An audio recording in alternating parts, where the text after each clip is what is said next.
जी अस्सलाम वालेकुम। आप देख रहे हैं रीडर टीवी और मेरा नाम है शाहिद अयूब। आज हम एविएशन टॉक में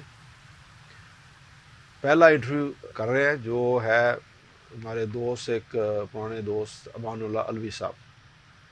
अमानुल्लाह अलवी साहब का तारफ़ ये है कि मेरी इनके साथ दोस्ती 1983 से हुई। मैंने अपनी फ़्लाइंग मुकम्मल की तो उस वक़्त फ़्लाइंग के ऊपर पाकिस्तान इंटरनेशनल एयरलाइन पीआई में जॉब्स का बैन था और हमारे पास कोई जॉब नहीं थी as a pilot. There was no job available in Pakistan. तो उस वक़्त नई नई सिविल एविएशन अथॉरिटी बनी थी। तो हमने सोचा कि क्यों as air traffic controller civil aviation को ज्वाइन किया जाए।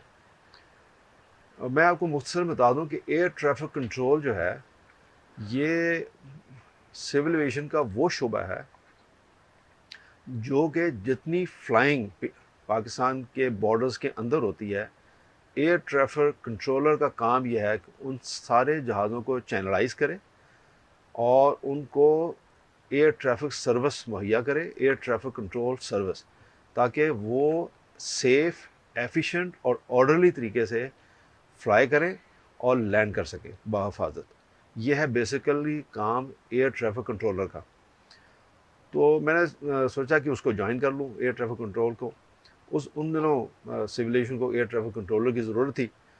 तो जब ये उन्होंने एडवर्टाइज़ किया, मैंने सिविल एविएशन ज्वाइन किया और उनकी ट्रेनिंग होती थी। सिविल एविएशन का एक ट्रेनिंग इंस्टीट्यूट है जो कि हैदराबाद कैटाई उसका नाम है इंस्टीट्यूट का, और वो हैदराबाद सिंध में है। तो वहाँ पे कोई 10 महीने की ट्रेनिंग थी, उसके लिए मैं हैदराबाद गया। तो वहाँ पे हमारे कोर्समेट थे वो 17 लोग, जिनमें से अमानुल्लाह अलवी साहब एक थे। तो आज हमने अमानुल्लाह अलवी साहब को दावत दी कि वो हमें बताएं कि एटीसी उनका एक्सपीरियंस कैसा रहा, क्या क्या मुश्किलात आई, उनके क्या क्या एक्सपीरियंसेस थे। तो ये ज़रा मुख्तसर और कोशिश करेंगे कि उनसे बात कर सकें और कोई अच्छी पुरानी यादें ताज़ा करें उनके साथ। तो अलवी साहब अस्सलाम वालेकुम। जी वालेकुम अस्सलाम। तो याद करें वो टाइम 1983 का, जब हम मिले थे आपस में कटाई हैदराबाद में। कैसा रहा आपका वो एक्सपीरियंस और आपने क्यों ज्वाइन किया एटीसी? मेरा तो बैकग्राउंड फ्लाइंग का था, तो मुझे तो एटीसी का पता था। मगर आपका तो बैकग्राउंड, आई थिंक आपने मास्टर किया था मैथमेटिक्स में या फिजिक्स में, किस में? जी thank you very much Shah साहब, आपने बड़ा पुरानी यादें जो हैं ताज़ा कर दी हैं। लगता है ऐसे है जैसे हम 35 साल पीछे चले गए हैं। जवान हो गए। जी जी। जब लोग एमएससी करते हैं तो एमएससी के करने के बाद ज़ाहिर है जॉब हंट करनी थी हम लोगों ने। तो सब लोग जो इर्द गिर्द जो हमारा एरिया था, हल्का अहबाब थे, तो यही था कि जी एमएससी करने के बाद ज़्यादा से ज़्यादा आप लेक्चरर बन सकते हैं और दैट्स ऑल। तो मैंने भी लेक्चरशिप के लिए मुख्तलिफ जगहों पे अप्लाई किया।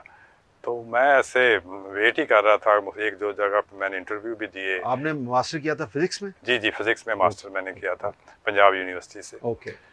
तो 82 में मैंने किया था। और तो बहरहाल अभी एक दो इंटरव्यू हुए थे लेक्चर्स के, उसका वेट कर रहे थे कि जी अभी क्या उसकी अपॉइंटमेंट लेटर आता। मेरा एक दोस्त था जो जिसने मेरे साथ किया था। इत्तेफाक से मैं उन दिनों में फैसलाबाद में रहता था। और मेरा दोस्त जो था वो उसने क्या किया था कि कोई बैंक ज्वाइन कर लिया था, ताकि जब तक कोई सूटेबल जॉब नहीं मास्टर मिलती। करने के बाद। जी जी, सूटेबल जॉब नहीं मिलती तो मैं कम से कम बिजी हो जाऊं। तो एक दिन शाम को मेरे पास आया तो मुझे कहता है कि जी आपने एयरडोम ऑफिसर्स के लिए अप्लाई किया है। मैं क्या, वो क्या होता है एयरडोम ऑफिसर? कहता जी वो सिविल एविएशन। मैं क्या, सिविल एविएशन क्या होती है? उसने कहा जी ये महकमा शहरी हवाबाजी है। अच्छा, मैंने नाम ही नहीं सुना हुआ था। मैंने अपने दूसरे लोगों से पूछा, वालदैन से पूछा, अपने रिश्तेदारों से पूछा, किसी को नहीं पता था। हैरत की बात है कि 83 में 95% लोगों को शहरी हवाबाजी महकमे का नहीं पता था, फ्लाइंग का नहीं पता था। और सब लोग एयरपोर्ट को यही समझते थे कि बस पीआईए, हाँ। हर चीज़ पीआईए अब है। आपको एयरपोर्ट पे कोई चीज़ गलत हो रही है तो वो कहते हैं ये पीआई का कसूर है। पीआईए का कसूर है। कल मेरा वीलॉग इसी सिलसिले में था जी कि जी भाई वो हर चीज़ पीआई की नहीं होती, कुछ चीज़ें सिविल एविएशन की भी जी जी होती है। जी। हाँ। तो बहरहाल वो उसने मुझे कहा, मैंने कहा चले, मैंने कहा कौन से ग्रेड की पोस्ट है? कहता जी 17 ग्रेड की है। तो हाँ। मैंने कहा चल बहुत अच्छी बात है, 17 ग्रेड की अफसर लेवल हाँ। की है, हो जाएगा तो देख लेंगे, नहीं तो छोड़ देंगे। तो खैर है, मैंने अगर कट इट शॉर्ट कि मैंने अप्लाई किया और उसके बाद रिटन टेस्ट हुआ, पाकिस्तान एयरफोर्स ने रिटन टेस्ट लिया तो खैर क्लियर हो गया। उसके बाद इंटरव्यू करते करते तो मुझे अच्छी तरह याद है कि जून का महीना था, रमज़ान था, जून का महीना और रमज़ान था, और मुझे अपॉइंटमेंट लेटर आया कि जी आप हैदराबाद में फ्रंट डेट को ज्वाइन करें।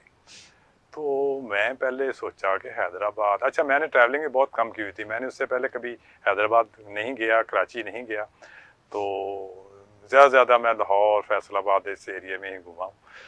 तो बहरहाल मैंने बड़ी हिम्मत करके, मेरे वालदा ने मुझे हिम्मत दिलाई कि नौकरी मिली है, 17 ग्रेड की है, तुम चले जाओ, जाके देखो तो सही कैसा है। तो खैर मैं चला गया, रमज़ान रोज़ा था, चला गया।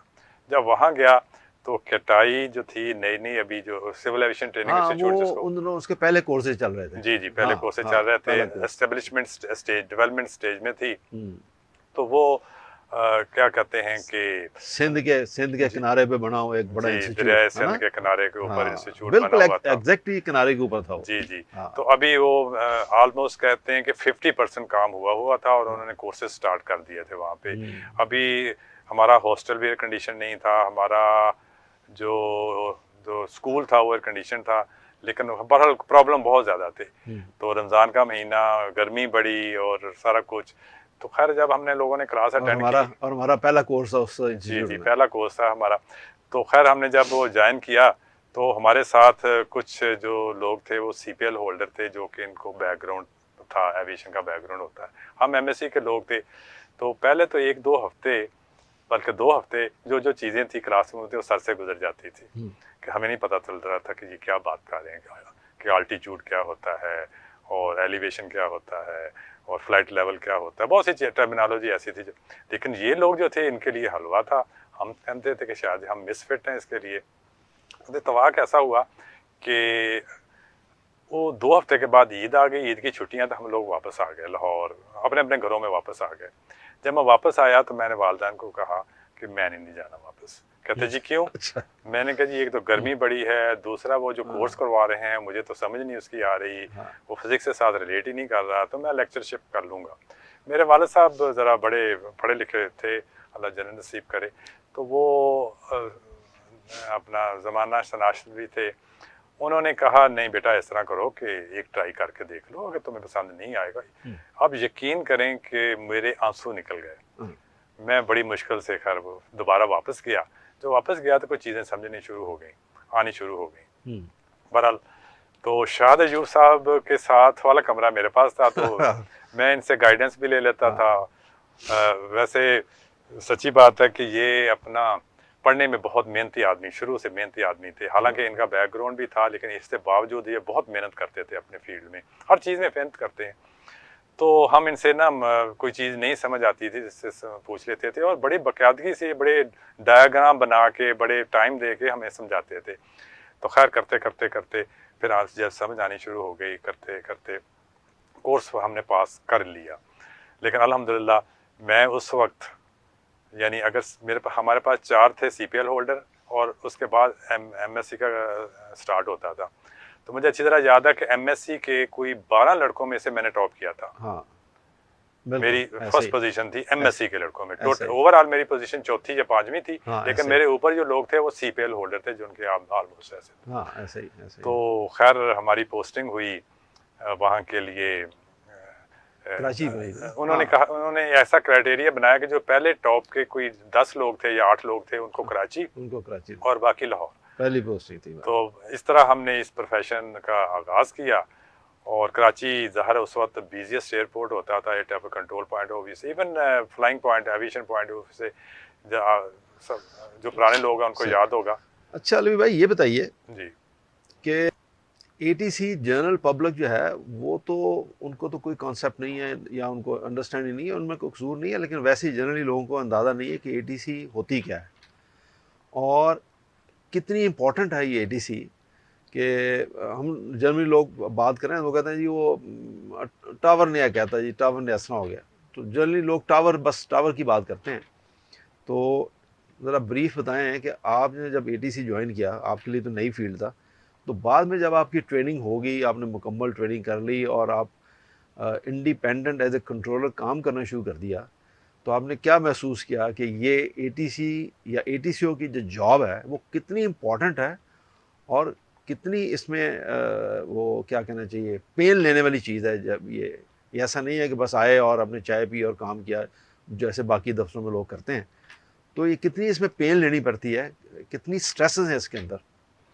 जी, थैंक यू वेरी मच। अपना एयर ट्रैफिक कंट्रोल जैसे मैंने अभी अपनी इंट्रोडक्शन में बताया कि हमने एज ए एक्सीडेंटल या कह लें बाय डिफ़ॉल्ट कह लें हमने ज्वाइन की थी, लेकिन जब हम इस फील्ड में आए तो हमें एहसास हुआ कि बड़ी सेंसिटिव फील्ड है ये।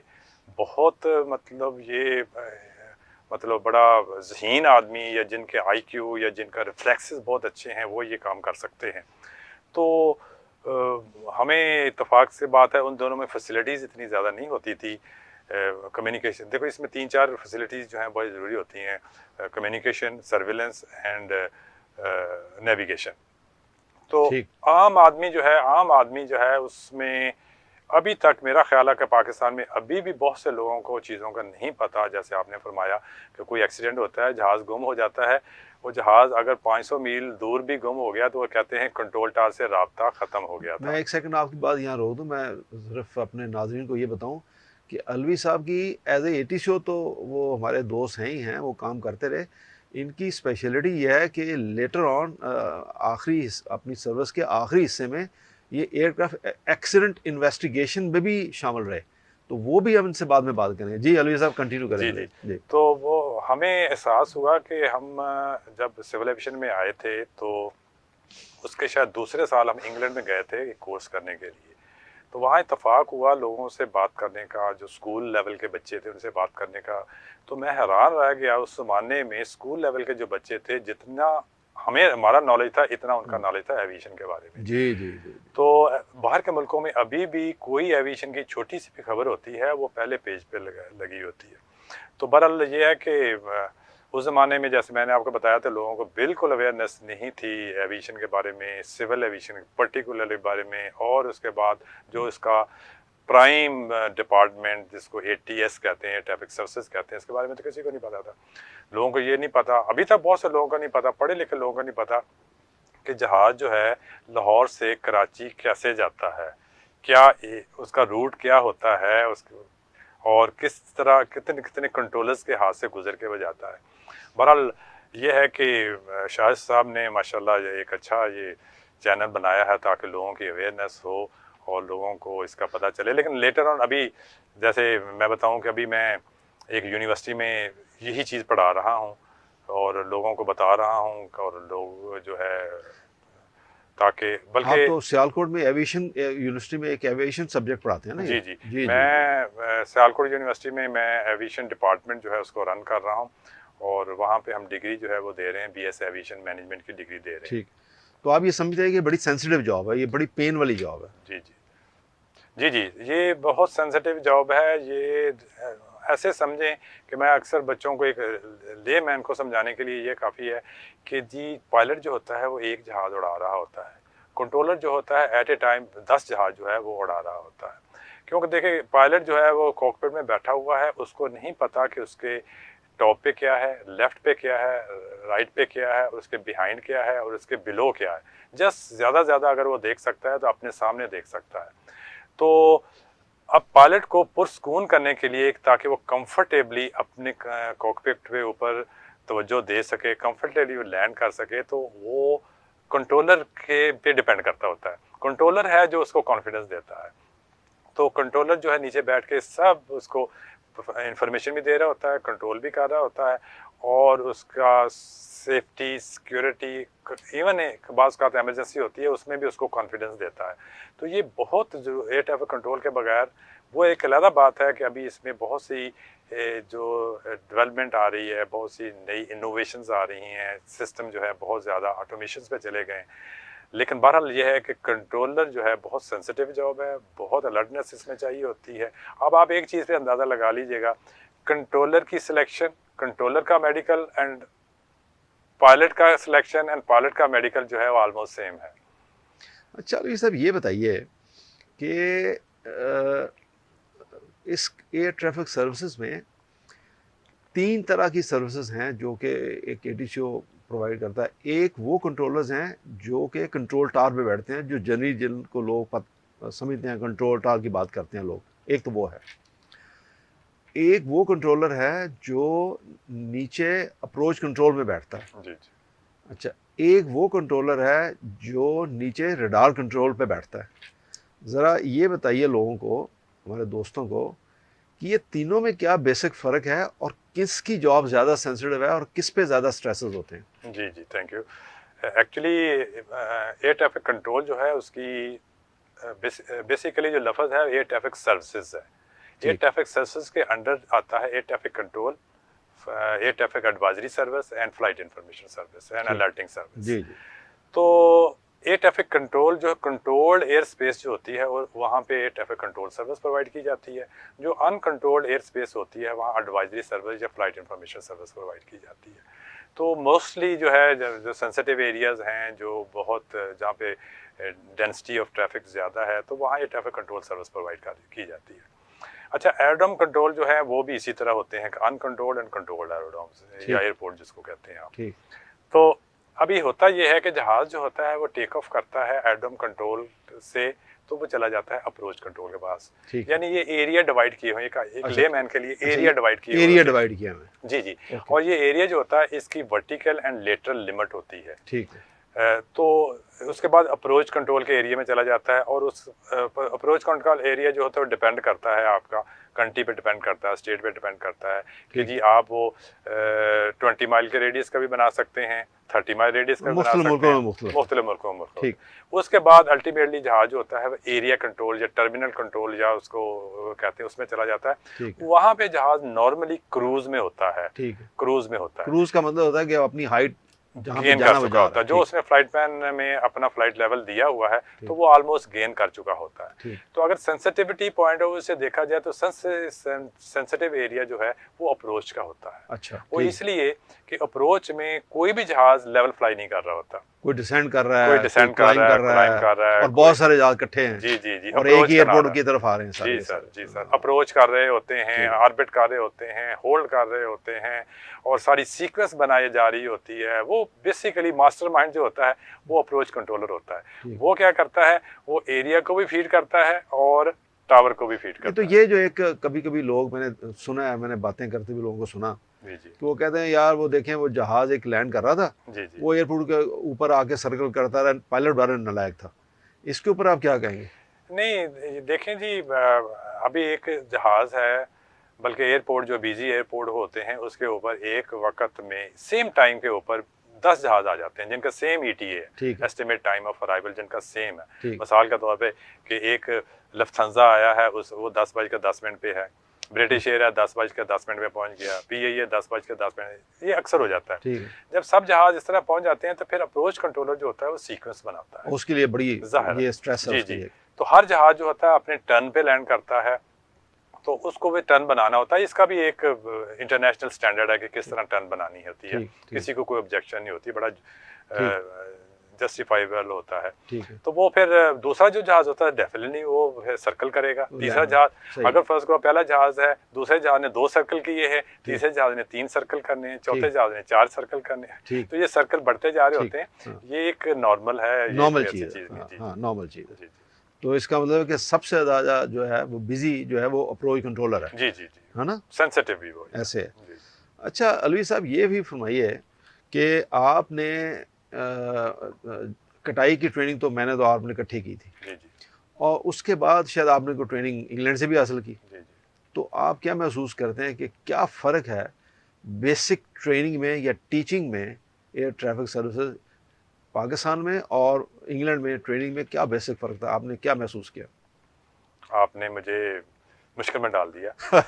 जी, मैंने सिर्फ एक जगह नहीं, किसी की बुराई नहीं करनी, नहीं, मैं तो बेसिक फ़र्क की बात कर रहा हूं। मैं वही बता रहा हूँ क्या फ़र्क महसूस किया? अब एक्चुअली होता ये है कि हम पाकिस्तान को के बारे में कोई भी बात करें तो दिल नहीं करता, हाँ, दुखते हुए दिल से करना पड़ती है नहीं, ये नहीं, बात, नहीं, बिल्कुल, क्योंकि ये ज़ाहिर हमारा है मुल्क है जी, हम जी इसके हमारा साथ ज़िंदा मुल्क हैं। है, हम चाहते हैं कि हम भी उसी हाँ, स्टैंडर्ड पे हो जाएं, जी, जी, लेकिन जी, अच्छा नहीं लगता कि हम दूसरे मुल्कों की तारीफ हाँ, ऐसे ऐसे हाँ, करें। हाँ, मैंने एक जगह नहीं, मैंने कोई तकरीबन 3-4 जगह पे मैंने मुख्तलिफ ट्रेनिंग्स की हैं। मैंने स्वीडन में रडार का कोर्स किया था, ठीक, मैंने इंग्लैंड में भी कोई तकरीबन 6 महीने ट्रेनिंग की है, ठीक है, फिर मैंने मस्कत में भी ट्रेनिंग की है, कोई ठीक, की हुई है। ठीक है, तो मैं छोटी सी एक चीज़ आपको बता देता हूँ, आप इससे नाजरीन जो हैं वो उनका इस सवाल का जो कॉन्सेप्ट है वो भी क्लियर हो जाएगा कि जब हम सिविल एविएशन में ट्रेनिंग की थी, ये बेसिक एटीसी उसको कहते थे, बेसिक एटीसी की कोर्स की ट्रेनिंग की थी, तकरीबन कोई 8-9 महीने की वो ट्रेनिंग थी।